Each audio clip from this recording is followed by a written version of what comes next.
Maligayang pagdating sa inyong lahat. Ngayon, tatalakayin natin ang isang mahalagang paksa, ang epekto ng pagiging masyadong komportable sa ating personal at espiritual na paglago. Bagaman ang kaginhawaan ay nagbibigay ng seguridad at pamilyaridad, maaari rin itong maging hadlang sa ating pag-unlad. Ang pamagat na daang hindi nakakita, pangkalahatang ideya ng session 1, ay nagsisilbing panimula sa ating paglalakbay sa mga temang ito. Susuriin natin kung ang pananatili sa comfort zone ay tunay na nakakatulong o pumipigil sa atin sa pag-abot ng ating buong potensyal. Habang tayo ay sumisid sa talakayang ito, layunin nating matuklasan ang mga pananaw at estratehiya na mag-uudyok sa atin na yakapin ang pagbabago. Ang pagyakap sa pagbabago ay mahalaga sapagkat ito ay nagdadala ng personal na paglago at mas malalim na pag-unawa. Isipin ito na parang paglabas mula sa isang kokoon, hindi komportable sa simula, ngunit ang pagbabagong nagaganap ay napakahalaga. Ngayon, habang lumilipat tayo sa susunod na bahagi, pag-uusapan natin ang panganib ng comfort sa espiritual na buhay. Sa bahaging ito, tatalakayin natin kung paano ang labis na kaginhawaan ay maaaring humantong sa pagiging stagnant at pagtutol sa paglago. Bibigyang diin natin na ang espiritual na pag-unlad ay hindi passive na proseso, kundi isang aktibong paglalakbay na nangangailangan ng pagsisikap at pakikilahok. Daang hindi nakakita, sesyon 1, masyado enebang kampante. Ang pangarap ay isang malikhaing pananaw para sa hinaharap. Kailangan mong lumabas sa iyong comfort zone at maging kampante sa hindi pamilyar. Dennis Waitley. Ang panganib ng pagiging kampante sa espiritual na buhay. Lahat tayo ay nagnanais ng kaginhawaan, katiwasayan at kaayusan kung saan ligtas at pamilyar ang lahat.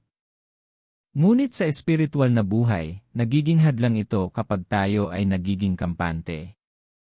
Ang buhay Kristiyano ay isang paglalakbay, isang patuloy na pag-akyat patungo sa Diyos. Ito ay nangangailangan ng paglabas sa ating comfort zone, pagharap sa hindi natin alam, at pagpapahintulot sa Diyos na baguhin tayo. Sa panahon ngayon, madaling mahulog sa espiritual na katamaran. Tulad ng teknolohiya na nagpapadali ng ating pamumuhay, madalas nating inaasahan na ang paglago sa espiritual ay mangyayari ng walang pagsisikap. Ngunit ang buhay Kristiyano ay pagsasama ng pagsisikap ng tao at biyaya ng Diyos.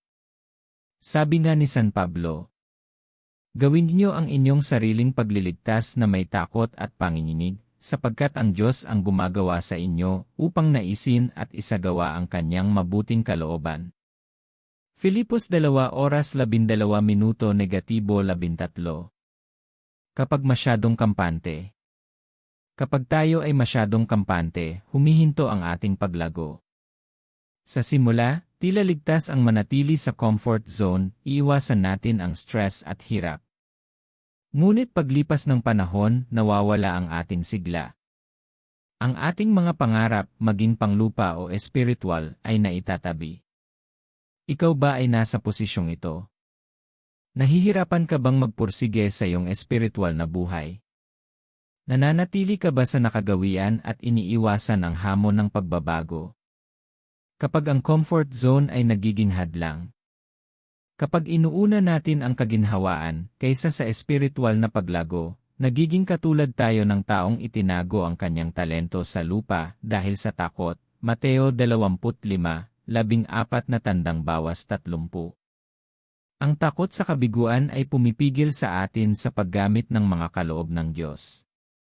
Ang ganitong espiritual na pagkaparalisa ay naglalayo sa atin mula sa theosis, ang pakikiisa sa Diyos. Gaya ng babala ni San Isaac ng Syria. Ang taong hindi tumatanggap ng hirap sa pakikibaka ay hindi makakatikim ng tamis ng kapahingahan. Nagbabago ang comfort zones. Ang magandang balita ay nagbabago ang comfort zones. Ang dating hindi pamilyar at nakakatakot ay nagiging bahagi ng ating normal na buhay.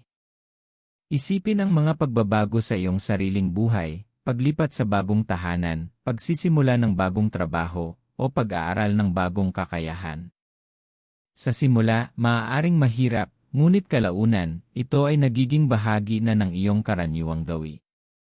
Ganito rin sa espiritual na buhay. Ang unang pagkakataon na magsimula kang magdasal araw-araw, mag-ayuno, o magkumpisal, maaaring hindi ito komportable. Ngunit sa patuloy na pagsisikap at pagtitiwala sa Diyos, ang mga gawin na ito ay nagiging bahagi ng iyong espiritual na disiplina. Pag-akyat mula kaluwalhatian patungo sa kaluwalhatian. Sa pananaw ng simbahang ortodokso, ang buhay Kristiyano ay isang patuloy na pag-akyat. Inilarawan ni San Gregorio ng Nisa ang paglalakbay na ito bilang mula kaluwalhatian patungo sa kaluwalhatian, isang walang katapusang paglapit sa Diyos. Upang lumago, kailangan nating iwan ang mga espiritual na kapatagan kung saan tayo naging kampante. Kapag ang kaginhawaan ay nagiging problema, walang masama sa paghahangad ng kaginhawaan. Ngunit kapag ito ay naging hadlang sa espiritual na paglago, ito ay nagiging problema. Kapag mas pinahahalagahan natin ang kaginhawaan kaysa sa panawagan ni Kristo para sa pagbabago, nalalayo tayo sa tunay na layunin ng ating buhay. Hindi nangako si Kristo ng madaling buhay sa kanyang mga tagasunod. Sa halip sinabi niya, "Kung nais ng sinuman na sumunod sa akin, tanggihan niya ang kanyang sarili, pasanin ang kanyang krus araw-araw, at sumunod sa akin."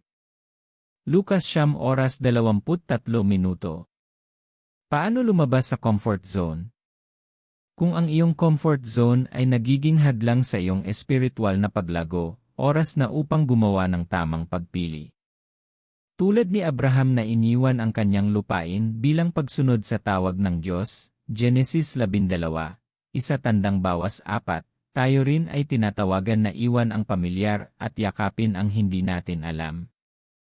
Ano ang pwede mong gawin? 1. Suriin ang iyong comfort zones. Mayroon bang bahagi sa iyong espiritual na buhay kung saan ikaw ay masyadong kampante?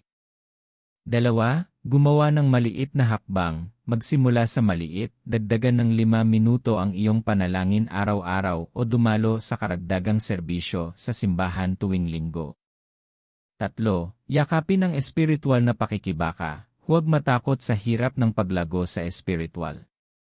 Ang mga pagsubok ay nagpapalalim ng ating pananampalataya at nagdadala sa atin ng mas malapit sa Diyos. 4. Magtiwala sa biyaya ng Diyos. Tandaan na hindi ka naglalakad mag-isa sa paglalakbay na ito. Ang biyaya ng Diyos ay sapat para sa bawat hamon na iyong haharapin. Pagbabago kay Kristo. Ang paglabas sa comfort zone ay hindi tungkol sa pag-abandona ng kapayapaan, ito ay tungkol sa paghabol ng tunay na kapayapaan na matatagpuan lamang sa kalooban ng Diyos. Ito ay pagpili ng makitid na landas na patungo sa buhay, Mateo 7:14, kung saan ang bawat hakbang, kahit mahirap, ay nagdadala sa atin ng mas malapit sa puso ni Kristo.